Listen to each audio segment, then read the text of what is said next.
എല്ലാവരും എത്തിയിട്ടുണ്ടല്ലോ. ചേട്ടത്തെ ചില മീന ലാഭത്തിനേറ്റ് അവൻ മേടിച്ചതാ. ഇവര് കിഴക്കമ്മലെ ഉണക്കമേനൊക്കെ തന്ന് കിടക്കുമല്ലയോ, പുളിയിട്ട് വെച്ചാട്ടെ. ചെറുക്കനെന്തേ?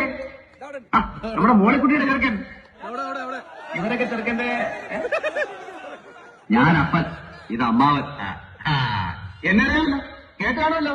കോട്ടയം കുഞ്ഞച്ചൻ ഇവിടെ വാടകയ്ക്ക് താമസിക്കുക. എവിടെ നമ്മുടെ മോളിക്കുട്ടിയുടെ ചെറുക്കൻ? അയ്യേ, ഇവനാണോ പരിഷ്കാരം?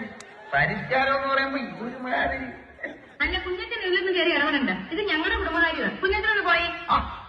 ഞാനിവിടെ ഒരു വാടകക്കാരനായിട്ട് ഇവിടെ താമസിക്കുകയാണെങ്കിലും നമ്മളൊരു കുടുംബം പോലെ തന്നെ ചേട്ടത്തി. മോളിക്കുട്ടിക്ക് ഇഷ്ടമായോ അങ്ങനെ? അല്ല, ഞാൻ തുറന്നു പറയുമ്പോ മറ്റൊന്നും വിചാരിക്കരുത് കേട്ടോ ചേട്ടത്തി. ഈ പരിഷ്കാരം എന്നൊക്കെ പറയുമ്പോ ഞാൻ വിചാരിച്ചത് ഇതൊരുമാതിരി തല മുഴുവൻ എണ്ണയും പുരട്ടി 35 ബെല്ലും പാള ബെൽറ്റും സ്വർണ്ണ പല്ലും ഒരുമാതിരി കാട്ടുമാക്കാന്റെ സൈസ്. ഇത് നമുക്ക് വേണ്ട ചേട്ടത്തി, ശരിയാകുകയല്ല.